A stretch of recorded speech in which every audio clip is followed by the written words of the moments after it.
ചെയ്യുന്നു. കർത്താവ് മോശയോട് പറഞ്ഞു, നീ ഫറവോയുടെ അടുക്കിലേക്ക് പോകുക. ഞാൻ ഫറവോയുടെയും സേവകരുടെയും ഹൃദയം കഠിനമാക്കിയിരിക്കുന്നു. അവയുടെ ഇടയിൽ എൻ്റെ ഈ അടയാളങ്ങൾ കാണിക്കാനും ഈജിപ്തുകാരെ ഞാൻ അങ്ങനെ വിഡ്ഢികളാക്കിയെന്ന് അവരുടെ ഇടയിൽ ഞാൻ എന്തെല്ലാം അടയാളങ്ങൾ കാണിച്ചു നീ നിൻ്റെ പുത്രന്മാരെയും പൗത്രന്മാരെയും വർണ്ണിച്ച് കളിപ്പിക്കാനും ഞാനാണ് കർത്താവെന്ന് നിങ്ങൾ ഗ്രഹിക്കാനും വേണ്ടിയാണത്.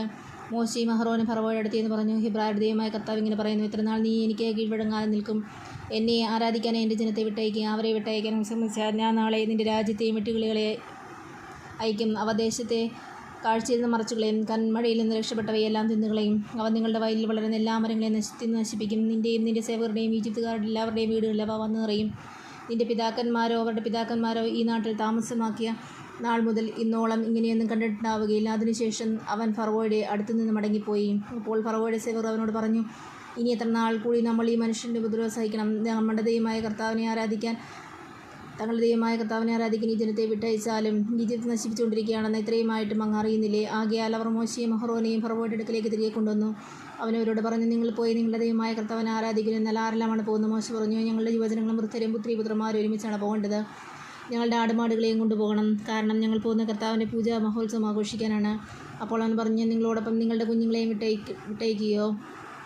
കർത്താവ് നിങ്ങളെ കാക്കട്ടെ. നിങ്ങളുടെ ഉള്ളിൽ എന്തോ ദുരുദ്ദേശമുണ്ട്. നിങ്ങളിൽ പുരുഷന്മാർ മാത്രം പോയി കർത്താവിനെ ആരാധിച്ചാൽ മതി. അതാണല്ലോ നിങ്ങൾ ആവശ്യപ്പെട്ടിരുന്നത്. ഉടൻ തന്നെ അവർ ഫറവോയുടെ സന്നിധിയിൽ നിന്ന് ബഹിഷ്കൃതരായി. പിന്നീട് കർത്താവ് മോശയോട് അരുളിച്ചെയ്തു, നീ ഈജിപ്തിൻ്റെ മേൽ കൈനീട്ടുക. കന്മഴയെ അതിജീവിച്ച എല്ലാ ചെടികളും തിന്ന് നശിപ്പിക്കുന്നതിന് വെട്ടുകിളികൾ വരട്ടെ. മോശ തൻ്റെ വടി ഈജിപ്തിൻ്റെ മേൽ നീട്ടി. അന്ന് പകലും രാത്രിയും മുഴുവൻ ആ നാടിൻ്റെ മേൽ കർത്താവ് കിഴക്കൻ കാറ്റ് വീശിച്ചു. പ്രഭാതമായപ്പോൾ കിഴക്കൻ കാറ്റ് വെട്ടുകിളിയെ കൊണ്ടുവന്നു. വെട്ടുകിളികൾ ഈജിപ്തിനെ ആകെ ആക്രമിച്ചു. അവ രാജ്യം മുഴുവൻ വ്യാപിച്ചു. ഇത്ര വിപുലമായ വെട്ടുകിളിയെ കൂട്ടങ്ങൾ ഇതിൻ്റെ മുമ്പുണ്ടായിട്ടില്ല, ഇനി ഉണ്ടാവുകയുമില്ല. അവ ദേശമാകെ മൂടിക്കളഞ്ഞതിനാൽ നിലം ഇരുണ്ടുപോയി. നാട്ടിൻ കന്മഴയെ അതിജീവിച്ച ചെടികളും മരങ്ങളിൽ ബാക്കി നിന്ന പഴങ്ങളും അവ തിന്നു തീർത്തു. ഈജിപ്തിൽ മരങ്ങളും വയലിലെ ചെടികളും പച്ചയായി ഒന്നും തന്നെ അവശേഷിച്ചില്ല. ഫറവോ തിടുക്കത്തിൽ മോശയെയും അഹറോനെയും വിളിച്ചു പറഞ്ഞു, നിങ്ങളുടെ ദൈവമായ കർത്താവിനും നിങ്ങൾക്ക് എതിരായി ഞാൻ തെറ്റ് ചെയ്തു പോയി. ആകയാൽ ഇപ്രാവശ്യം കൂടി എന്നോട് ക്ഷമിക്കണം.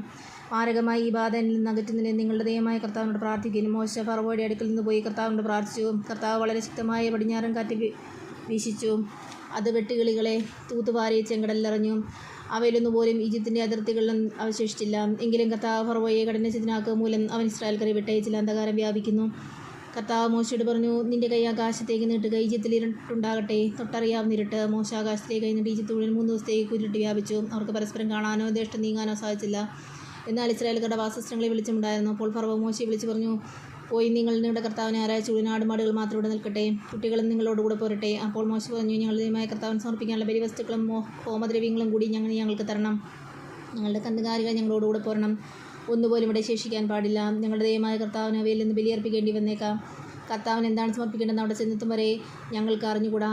കർത്താവ് ഫറവോയെ കഠിനസ്ഥനാക്കിയാൽ അവൻ അവരെ വിട്ടയച്ചില്ല. ഫറവോ മോശയോട് പറഞ്ഞു, എൻ്റെ കൺമുമ്പിൽ നിന്ന് പോവുക. നീ എന്നെ കാണാതിരിക്കാൻ സൂക്ഷിച്ചുകൊള്ളുക. എന്നെ കാണുന്ന ദിവസം നീ മരിക്കും. മോശ പറഞ്ഞു, നീ പറഞ്ഞതുപോലെയാകട്ടെ, ഞാനിനി നിന്നെ കാണുകയില്ല.